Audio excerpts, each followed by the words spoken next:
بسم الله الرحمن الرحيم. السلام عليكم ورحمة الله وبركاته.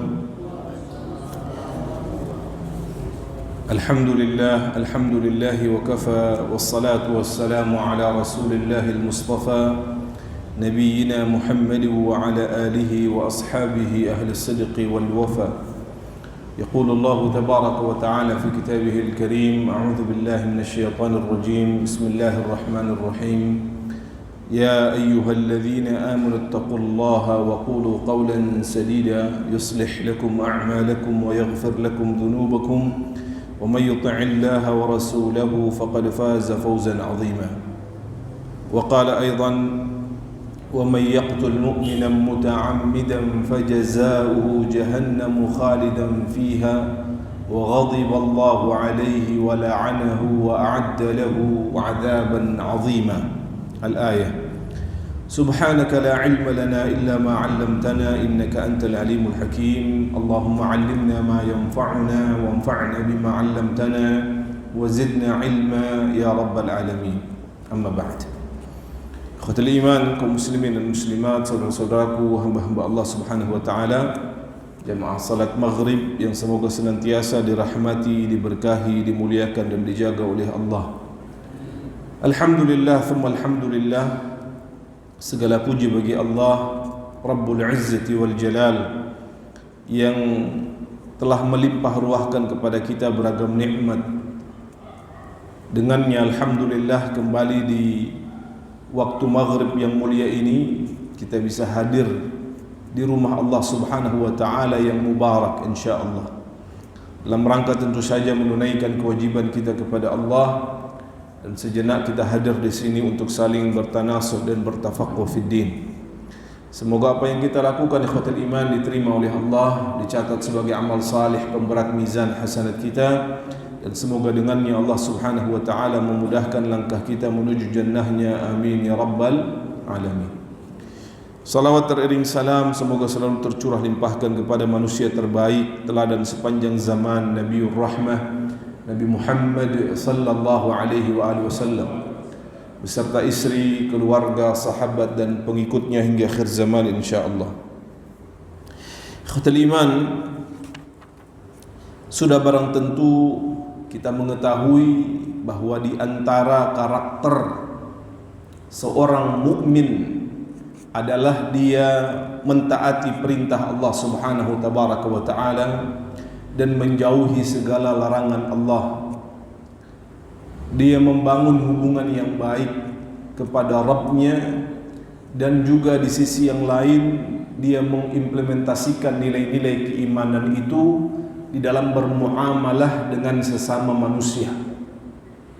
Oleh karenanya ikhwatul iman, Allah Subhanahu tabaraka wa taala telah menjelaskan dalam sebuah hadis qudsi tentang prinsip yang harus kemudian diemban sebagai karakter orang-orang yang beriman. Di antaranya adalah prinsip untuk tidak berbuat zalim.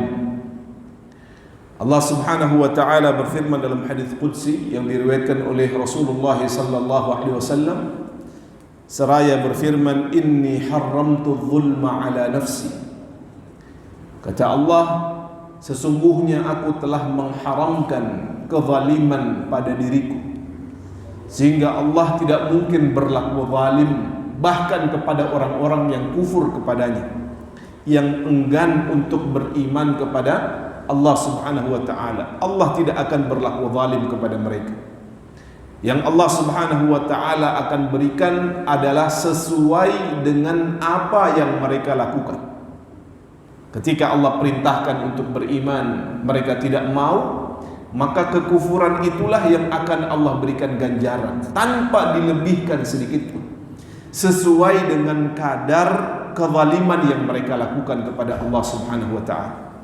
Padahal jika Allah mau, dan kita tahu bahwa Allah itu yaf'alu ma yurid, fa'alun lima yasha', maha berkehendak, maha mampu untuk mengimplementasikan, melaksanakan apa yang dikehendaki. Tapi Allah tidak pernah mau berlaku zalim bahkan kepada orang-orang yang kufur kepadanya. Maka sifat ini Allah juga perintahkan untuk kita terapkan di dalam kehidupan kita. Seraya melanjutkan firman dalam hadis qudsi itu, ya, wa ja'altuhu bainakum muharrama, dan aku jadikan kezaliman itu haram untuk kalian lakukan di antara kalian. Jadi perbuatan zalim itu hukumnya apa, Pak? Haram. Fala tadzalamu, maka janganlah kalian berlaku zalim. Para ulama menjelaskan kezaliman itu dia bisa dilakukan oleh seorang hamba kepada Rabbnya maupun bisa dilakukan kepada sesama manusia. Dan sudah barang tentu bentuk kezaliman yang terbesar seorang hamba kepada Allah adalah asyirk. Makanya seringkali kata-kata az-zulm itu ketika dia berkenaan dengan hak Allah, maka diterjemahkan atau ditafsirkan oleh para ulama sebagai bentuk asyirk, menyekutukan Allah Subhanahu wa ta'ala. Maka kita dilarang untuk berbuat zalim kepada Allah. Apa itu berbuat zalim kepada Allah? Yaitu menyekutukan Allah Subhanahu wa ta'ala dengan sesuatu yang lain, sesembahan yang lain. Adapun berlaku zalim kepada sesama manusia itu adalah dengan mengambil haknya, menempatkan sesuatu tidak pada tempatnya. Dan kata para ulama, tingkat kezaliman yang tertinggi pada tataran muamalah manusia adalah ketika seseorang dengan sengaja berani untuk mengambil sesuatu yang terpenting di dalam kehidupannya, yaitu al-hayah, yaitu ar-ruh yang Allah Subhanahu wa ta'ala titipkan di dalam jasad orang tersebut. Oleh karenanya ikhwatul iman, kalau kita kaitkan dengan apa yang terjadi akhir-akhir ini, sungguh menjadi miris, khususnya bagi orang yang mengaku beriman kepada Allah Subhanahu wa ta'ala, ketika nyawa manusia itu dianggap sebagai sesuatu yang remeh-temeh, begitu mudah diambil, dihilangkan, bahkan karena permasalahan-permasalahan yang sangat simpel dan sepele.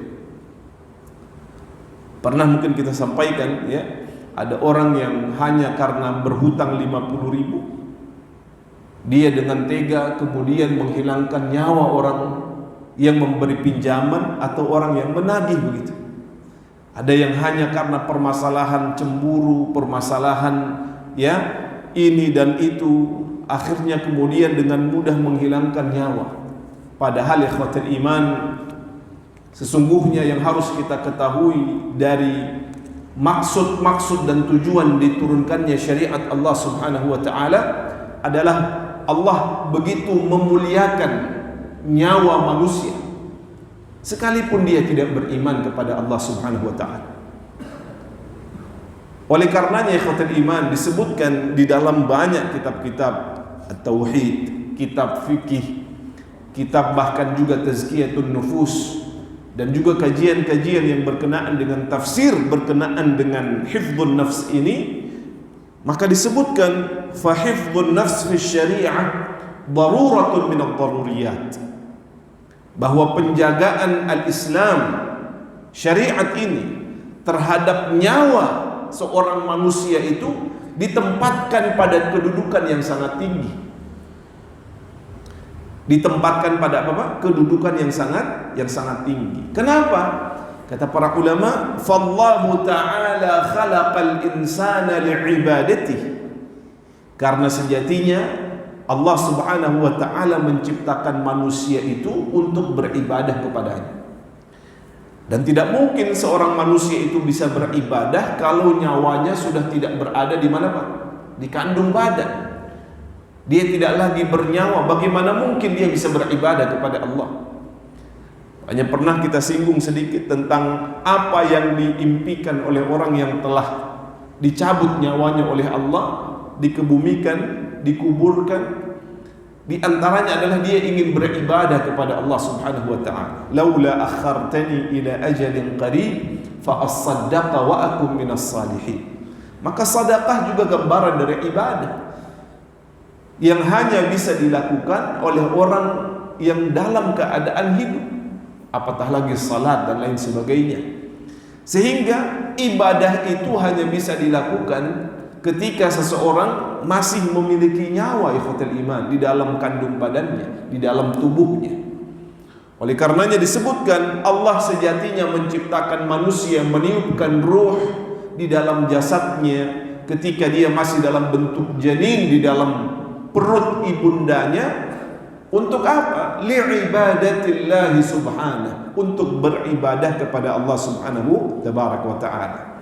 Bahkan ikhwatul iman, tidak berlebihan ketika para ulama menjelaskan wa khalaqa kulla syai'in min ajlihi. Bahkan Allah menciptakan segala sesuatu agar tujuan besar penciptaan manusia ini bisa berjalan dengan baik, yakni untuk beribadah kepada Allah. Kita lihat dalam proses penciptaan manusia itu, sesungguhnya manusia ini bukan makhluk yang pertama yang Allah ciptakan. Ada makhluk-makhluk yang lain yang bahkan Allah ciptakan lebih mulia dari sisi asal penciptaan itu. Ada makhluk yang bernama malaikah yang Allah ciptakan dari apa Pak? An-nur, dari cahaya. Yang Masya Allah mereka memiliki sifat-sifat yang utama, tidak bermaksiat, patuh dan taat kepada Allah. La ya'sunallaha ma amarahum wa yaf'aluna ma yu'marun. Maka dengan ketaatan ini, apa yang diminta oleh malaikah dikabulkan oleh Allah subhanahu wa ta'ala. Oleh karenanya banyak di dalam hadis-hadis itu disebutkan keutamaan keadaan tertentu atau amalan tertentu, yaitu mendapatkan doa dari malaikah. Di antaranya juga adalah menghadiri hilaqul dzikr, halaqah-halaqah yang mengingatkan kita kepada Allah subhanahu wa ta'ala, hadir di rumah Allah, membaca firman Allah subhanahu wa ta'ala, wa yatadarasunahu, kemudian mengkajinya, illa haffathumul malaikah, kecuali malaikah kemudian akan mengelilingi mereka, wa ghashiyatuhumur rahmah, kemudian Allah subhanahu wa ta'ala menurunkan rahmat, dan seterusnya. Para pencari ilmu akan dimintakan ampunan oleh malaikah kepada Allah subhanahu wa ta'ala, dan seterusnya. Dan atas permintaan itu kemudian Allah mengampuni para pencari ilmu itu sendiri. Gambaran betapa malaikah adalah makhluk yang Allah subhanahu wa ta'ala muliakan. Termasuk dahulunya juga adalah iblis, yang kemudian Allah tempatkan juga di dalam surga. Namun ketika Allah menciptakan Nabi Adam alaihissalam yang terbuat dari tanah Allah ciptakan, Allah ingin memuliakan makhluk ini dengan memerintahkan makhluk-makhluk yang mulia lainnya untuk sujud kepada Nabi Adam. Fasajadu illa iblis aba wastakbar, ila akhir ayat. Oleh karenanya ikhwatul iman, gambaran dari pemuliaan yang telah Allah berikan itu juga bahkan Allah subhanahu wa ta'ala hadirkan ketika Nabi Adam alaihissalam telah terusir dari surganya Allah subhanahu wa ta'ala, yaitu dengan Allah menjadikan segala sesuatu itu mudah bagi manusia untuk dihuni, untuk dilalui, untuk digunakan, dan untuk dikonsumsi. Makanya para ulama kemudian melanjutkan seraya berkata, wa sakhkhara lahu ma fis samawati wa ma fil ardh, dan bahkan Allah menundukkan apa-apa yang ada di langit dan apa-apa yang ada di bumi untuk kemaslahatan manusia. Karena memang sejak awal ketika Allah ciptakan manusia ini, Allah punya tujuan besar. Allah menciptakan manusia untuk apa Pak? Beribadah kepada Allah subhanahu wa ta'ala. Maka Allah jadikan manusia ini nyaman untuk beribadah dengan menundukkan makhluk-makhluk yang lain kepada manusia. Hamparan padang pasir yang begitu luas atas izin Allah bisa dilalui oleh manusia. Padahal sebagian makhluk yang lain, binatang yang tidak Allah kehendaki, lewat padang pasir mati, kekeringan, kehausan, kepanasan. Tapi manusia, makhluk yang mungkin secara kekuatan tidak lebih kuat dari binatang, Allah berikan kemudahan untuk melaluinya. Bentangan samudra bisa dilalui, udara kemudian bisa juga kemudian dilalui untuk memotong waktu perjalanan yang luar biasa. Semuanya Allah Subhanahu wa taala mudahkan ikhwatul iman. Bahkan kalau kita mau bandingkan begitu dari sisi kekuatan ikhwatul iman, manusia dengan hewan itu lebih kuat mana, Pak? Untuk sebagian ya, sebagian hewan, tidak semuanya. Kalau semut ya mungkin manusia lebih kuat. Tapi secara umum Allah ciptakan hewan itu dari sisi kekuatan lebih daripada manusia. Jangankan yang hewan kita sebut muftarisah, yang buas. Hewan yang kemarin disembelih ketika Idul Adha itu, sapi contohnya. Kuat mana Pak sapi dengan manusia itu? Sapi. Makanya ada berita ketika sapi itu lepas, ngamuk begitu ketika akan disembelih, bahkan 10 orang menahan sapi itu tidak kuat. Ya, mental semuanya. Sapinya tetap kabur. Tapi Allah tundukkan sapi itu ikhwatul iman. Untuk kemudian dia tidak melakukan perlawanan. Ada yang melakukan perlawanan tapi sedikit.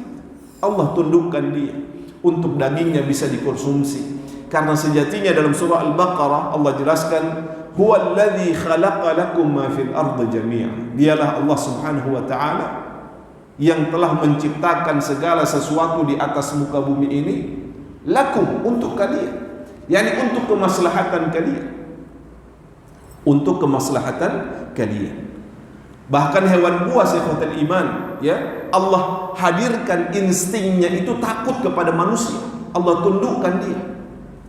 Selama kemudian dia tidak diganggu, sumber makanannya tidak dirampas oleh manusia, habitatnya tidak diusik, maka kalau bertemu dengan manusia itu secara insting dia akan lebih memilih untuk pergi meninggalkan. Siapa yang membuat itu? Allah Subhanahu wa taala. Allah yang hadirkan taskhir, ya. Allah tundukkan makhluk-makhluk yang lain guna kepentingan manusia.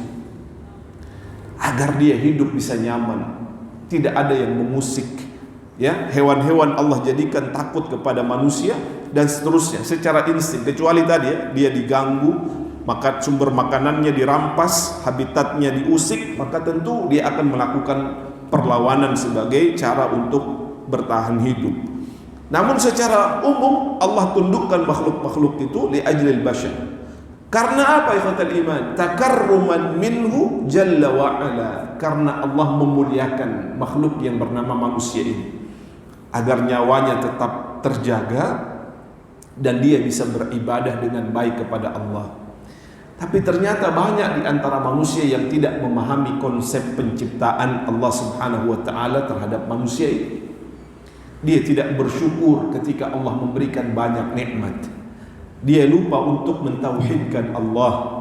Dia lupa untuk beribadah semata-mata hanya untuk Allah, beribadah hanya kepada Allah Subhanahu tabaraka wa taala. Lebih daripada itu, nyawa yang telah Allah Subhanahu wa taala jaga ini dengan mudah oleh sebagian orang itu dihilangkan ikhwatul iman. Padahal kita sudah barang tentu mengetahui yang maha menciptakan ruh itu siapa Pak? Allah. Yang maha meniupkan ruh itu siapa Pak? Allah. Yang maha memiliki ruh itu siapa Pak? Allah. Dan yang maha mengambil ruh itu juga siapa Pak?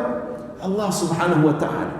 Sehingga Allah murka kepada orang yang berani melangkahi hak Allah Subhanahu wa ta'ala pada urusan ruh itu. Bahkan kepada orang yang berani mengambil roh dari dirinya sendiri dengan dalih bahwa ini kan tubuh saya. Okelah, saya tidak membunuh, menghilangkan nyawa orang lain, tapi ini kan tubuh saya. Saya berhak melakukan apapun atas tubuh ini karena ini tubuh saya sendiri. Tidak juga merugikan orang lain. La, di dalam al-Islam ikhwatul iman, tubuh bahkan roh ini semuanya adalah milik Allah Subhanahu wa taala. Kita hanya diberikan titipan oleh Allah. Kita diperintahkan untuk merawat titipan itu, sehingga tidak boleh seseorang berlaku zalim bahkan terhadap dirinya sendiri. Allah berfirman, wala tulqu bi aydikum ila tahlukah. Dan janganlah kalian jatuhkan diri kalian pada perkara-perkara yang membinasakan kalian sendiri. Sehingga setiap hal yang berpotensi, jangankan menghilangkan nyawa ikhwatal iman, yang berpotensi untuk membuat diri kita sakit, menyakiti diri, itu pasti dilarang di dalam al-Islam. Mengkonsumsi sesuatu jika itu memudaratkan tanpa melihat dalil-dalil yang lain. Dalil ini menunjukkan itu adalah perbuatan yang dilarang oleh Allah Subhanahu tabaraka wa taala. Itulah mengapa ikhwatul iman, titipan yang Allah berikan ini Allah amanahkan untuk dijaga dan dirawat. Bahkan untuk merubahnya saja itu dilarang oleh Allah. Merubah khalqullah, merubah ciptaan Allah yang ada pada tubuh ini dilarang, kecuali karena alasan-alasan medis yang mendesak. Kalau dia tidak operasi, rubah, contohnya mohon maaf, ada kelainan pada satu bagian tubuhnya, kalau tidak dirubah akan berdampak pada kelangsungan hidupnya, kesehatannya, dan seterusnya. Maka ini tentu ada pengecualian-pengecualian. Tapi kalau hanya sekedar alasannya estetika, agar lebih cantik, lebih ganteng, kemudian merubah ciptaan Allah Subhanahu wa taala, maka sampai hari ini difatwakan oleh para ulama hukumnya adalah haram. Karena itu adalah titipan Allah Subhanahu wa taala, dan ketika Allah menciptakan kita, Allah telah menciptakan fi ahsani taqwim, dalam keadaan yang paling apa, Pak? Paling sempurna. Maka kita tinggal diperintahkan untuk menjaga, merawat, sampai akhirnya Allah Subhanahu wa taala mengambil titipan itu kembali dari diri kita. Oleh karenanya ikhwatul iman, Allah Subhanahu wa taala kemudian berfirman dalam surah An-Nisa ayat 29. Apa kata Allah? Wala taqtulu anfusakum. Janganlah kalian membunuh diri kalian, menghilangkan nyawa kalian. Tentu membunuh diri itu atau kemudian bunuh diri, ya, menghilangkan nyawa sendiri itu adalah perkara yang kata para ulama disebabkan karena kurang imannya seseorang kepada Allah, sehingga pada saat itu dia lupa akan besarnya rahmat Allah Subhanahu wa taala pada dirinya selama ini. Dia berputus asa atas bujuk rayu kemudian syaitan yang membisikkan bahwa sudahlah, akhiri saja hidupmu karena toh permasalahan yang engkau hadapi itu besar. Dia lupa bahwa ada Allah Subhanahu wa taala yang maha besar, yang lebih besar bahkan dari permasalahan-permasalahan yang sedang dia hadapi. Maka kata Allah, wala taqtulu anfusakum, dan janganlah kalian menghilangkan nyawa kalian. Kenapa? Innallaha kana bikum rahima. Sesungguhnya Allah Subhanahu wa taala terhadap kalian wahai manusia rahima, maha pengasih, maha penyayang, maha memberikan solusi, maha memberikan jalan keluar. Hanya saja manusia itu sering lupa ikhwatul iman untuk meminta kepada Allah, menganggap bahwa dia yang bisa menyelesaikan masalah, berharap hanya pada kemampuannya, kapasitasnya. Dia lupa kepada Allah Subhanahu tabaraka wa ta'ala. Maka kalau seseorang menguatkan makna rahim Allah Subhanahu wa ta'ala atas dirinya, maka tidak mungkin dia akan berputus asa dari rahmat Allah Subhanahu tabaraka wa ta'ala. Oleh karenanya ikhwatul iman, jangankan menghilangkan nyawa orang lain, menghilangkan nyawa sendiri saja di dalam al-Islam, apa hukumnya Pak? Haram, dan termasuk kabiratun min kabairidz dzunub. Dia termasuk dosa yang sangat besar di sisi Allah Subhanahu tabaraka wa taala. Bahkan disebutkan ikhwatul iman, ya, ada satu istilah itu bahwa seseorang yang kemudian dengan sengaja melakukan perbuatan, ya, menghilangkan nyawanya, yakni dengan sengaja, maka dia telah melakukan kabiratun min kabairidz dzunub, dosa yang besar di sisi Allah Subhanahu tabaraka wa taala. Oleh karenanya dalam sebuah hadis disebutkan, ya, tentang balasan bagi orang-orang yang kemudian melakukan dosa besar ini, yaitu al-intihar atau bunuh diri. Al-Imam Ibnu Abbas, ya, sahabiyun jalil, seorang ahli tafsir dari kalangan sahabat radhiyallahu alaihi. Beliau berpendapat bahwa orang yang bunuh diri itu tempatnya adalah di nerakanya Allah Subhanahu wa taala dan dia akan kekal abadi di dalamnya. Dia akan apa, Pak? Kekal abadi di dalamnya. Bahkan orang yang sebelumnya itu dikenal banyak melakukan amal saleh, itu menjadi sia-sia menurut sebagian ulama ketika dia mengakhiri hidupnya dengan cara yang tidak diridhai oleh Allah Subhanahu wa taala. Oleh karena dalam hadis itu riwayat Imam Bukhari dalam Kitabul Jihad, hadis nomor 262 atau 226, dikisahkan suatu ketika Rasulullah sallallahu alaihi wasallam itu melakukan peperangan bersama para sahabatnya. Dan kita tahu perang yang dilakukan oleh Rasulullah itu cukup banyak, ya. Cukup banyak. Hanya saja dalam hadis ini tidak disebutkan perang apa yang dimaksud. Disebutkan dalam riwayat, "Fama warada anna an-nabiy sallallahu alaihi wasallam iltaqa huwa wal musyrikuuna faqtatalu." Rasulullah dan para sahabatnya bertemu dengan kaum musyrikin. Artinya berhadapan di dalam sebuah peperangan. Faqtatalu, kemudian dua taifah ini, taifah mukminin dan taifah musyrikin, kemudian berperang. Dan pada saat itu atas izin Allah Subhanahu wa taala tidak disebutkan perang apa, namun Rasulullah mendapatkan kemenangan yang besar. Mendapatkan kemenangan yang besar. Setelah Rasulullah sallallahu alaihi wasallam selesai dari peperangannya dan mendapatkan kemenangan atas izin Allah, mala Rasul sallallahu alaihi wasallam ila askarihi wa mala al-akharuna ila askarihi. Rasulullah kemudian kembali ke kemahnya. Kita tahu ya, dalam peperangan itu biasanya para pasukan itu membuat base campnya ya, sebagai kemudian tempat beristirahat sebelum memulai perang atau setelah perang itu usai. Dan memilih base camp itu juga salah satu bagian dari strategi kemenangan. Salah cari tempat bisa membawa pada kekalahan. Itulah mengapa pada perang Badar salah satu yang menjadi faktor kemenangan umat Islam adalah ketika Rasulullah memilih base campnya umat Islam itu dekat dengan sebuah sumur yang kemudian kita kenal dengan sumur Badar ya, sebagai sumber air pada saat itu, sehingga logistik itu cukup untuk memenuhi kebutuhan kaum muslimin, sedangkan kaum musyrikin pada saat itu terputus dari logistik khususnya air itu sendiri. Rasulullah kembali ke kemahnya dan para sahabat juga kembali ke kemah masing-masing.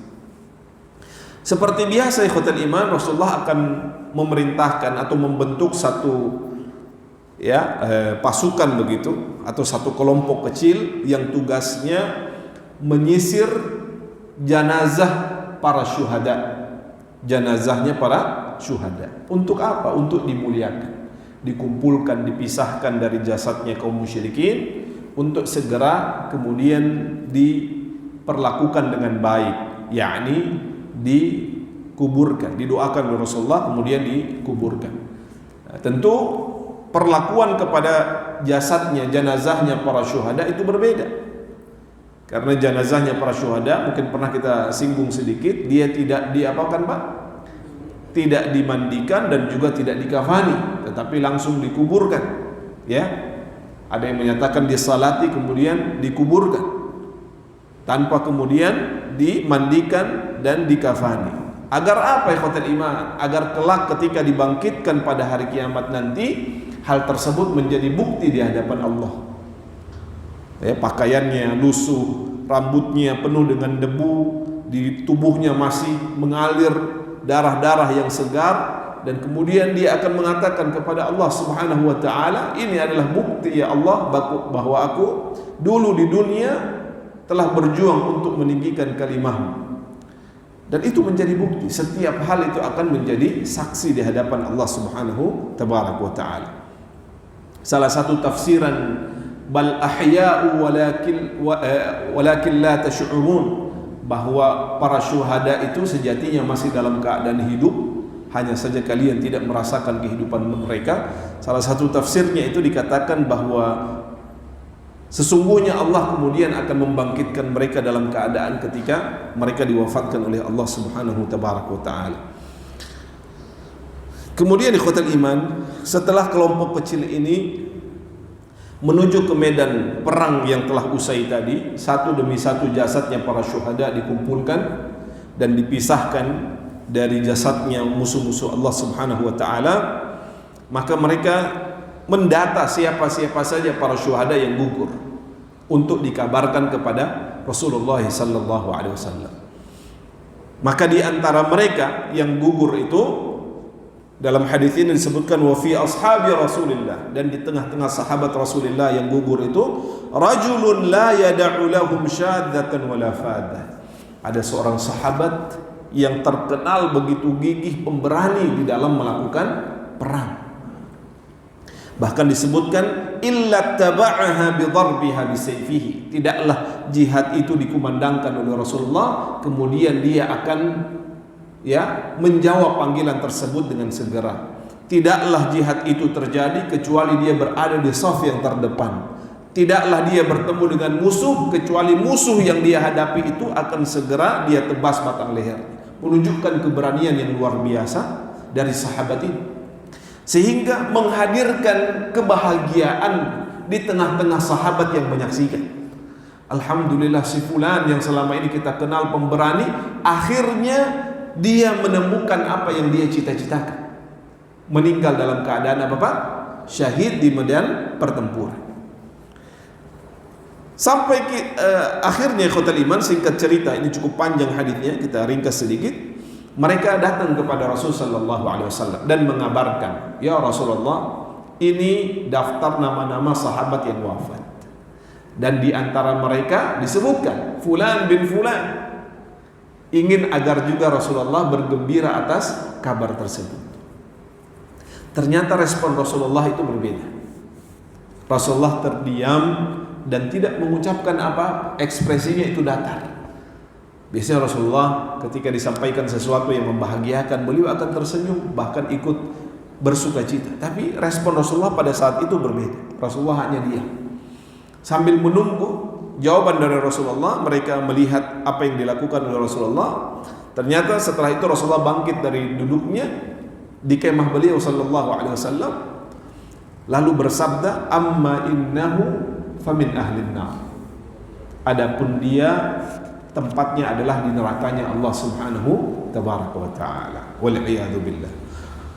Maka disebutkan ikhwatul iman, sahabat yang mengabarkan kepada Rasulullah ini seperti tidak terima terhadap jawaban Rasulullah. Karena namanya manusia yang menghukumi hanya bisa secara zahir, dia lihat orang ini orang yang baik. Contohnya, ada orang yang rajin ke masjid Pak, jamaahnya Masya Allah tidak pernah putus, berada di saf terdepan, setiap pengajian hadir, orangnya dermawan. Lalu tiba-tiba kemudian meninggal. Setelah meninggal, kemudian saya katakan, itu orang penghuni neraka. Kira-kira Bapak marah atau tidak Pak? Terima atau tidak Pak? Tidak terima.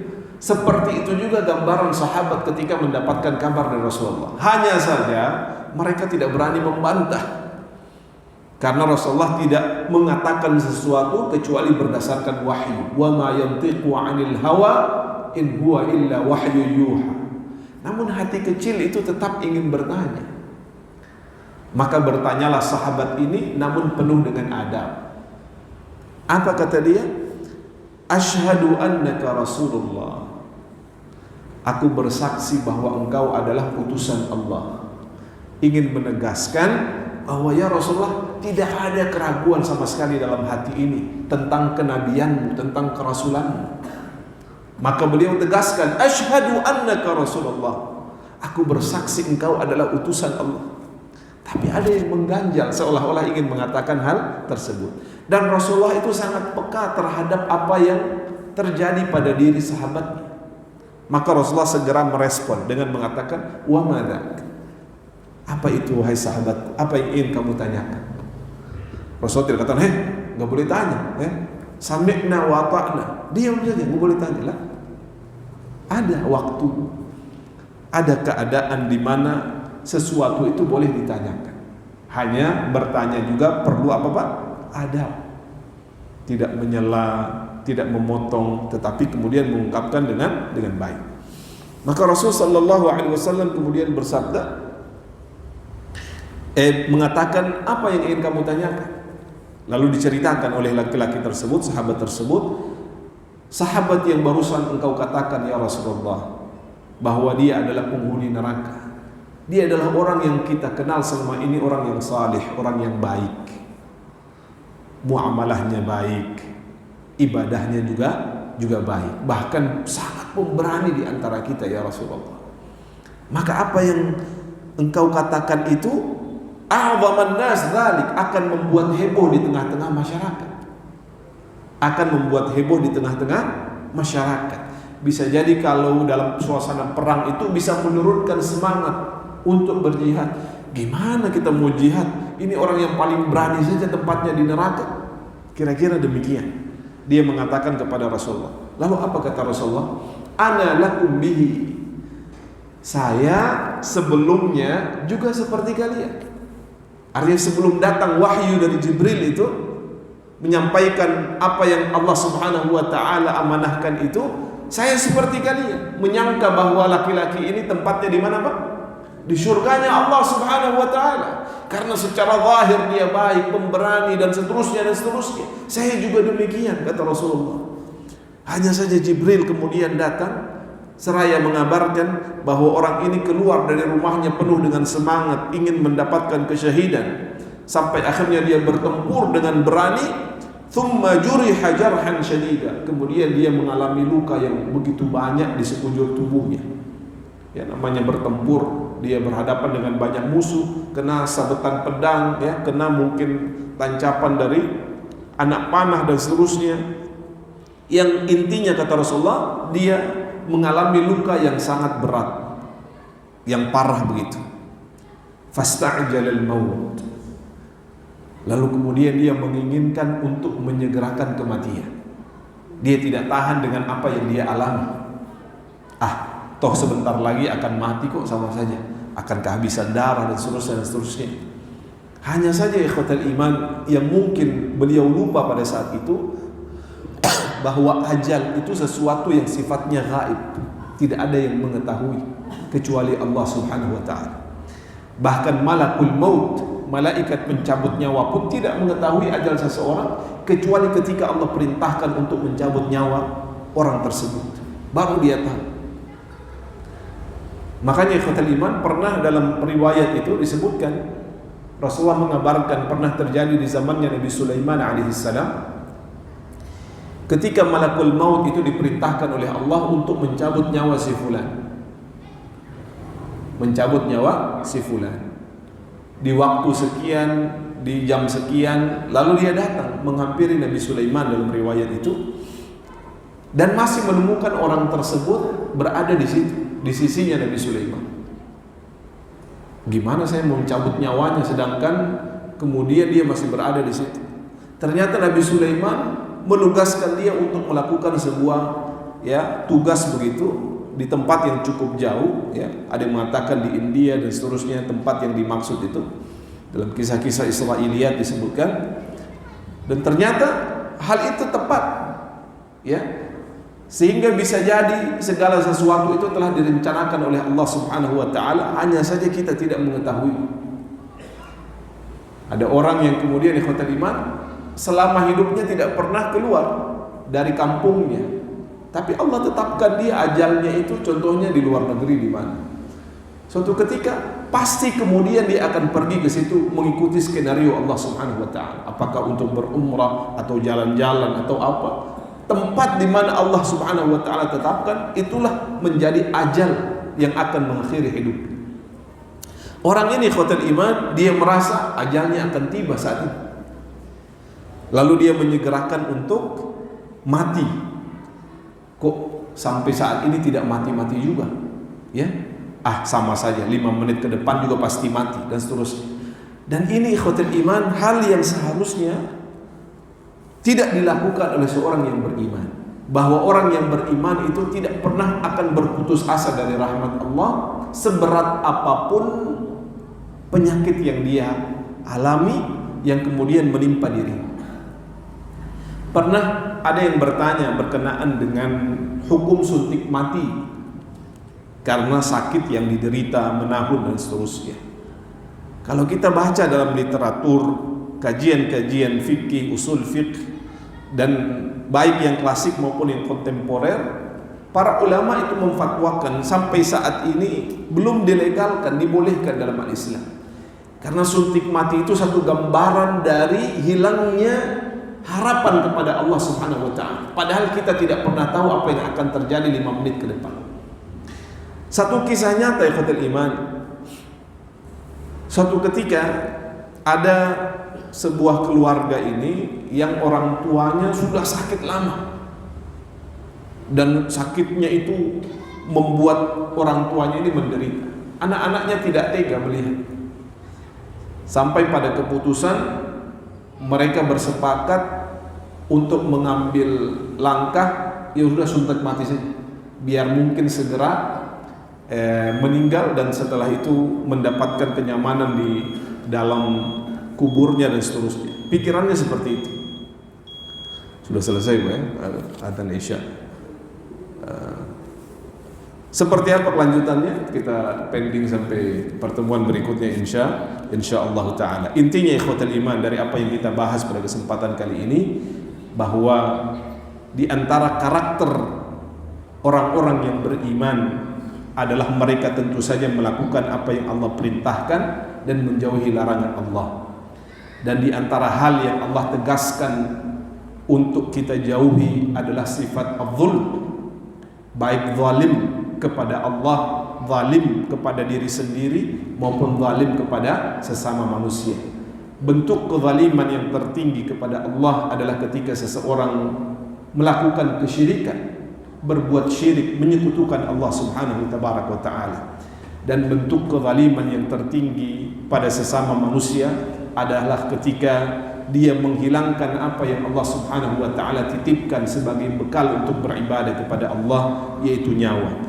Maka menghilangkan nyawa ikhwatul iman, baik nyawa sendiri apatah lagi adalah nyawa orang lain, adalah merupakan perbuatan yang muharram, diharamkan dalam Islam, dan termasuk kabiratun min kabairidz dzunub.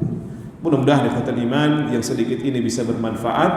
Kita cukupkan dengan doa from majlis. Subhanakallahumma bihamdik asyhadu an la ilaha illa anta astaghfiruka wa atubu ilaik. Aqulu qawli hadha wa astaghfirullah li wa lakum wa fawqa kulli dhi ilmin alim. Wa sallallahu ala nabiyyina Muhammadin wa ala alihi wa sahbihi wa barik wa sallim. Wa akhiru da'wana alhamdulillahi rabbil alamin. Assalamu alaikum warahmatullahi wabarakatuh.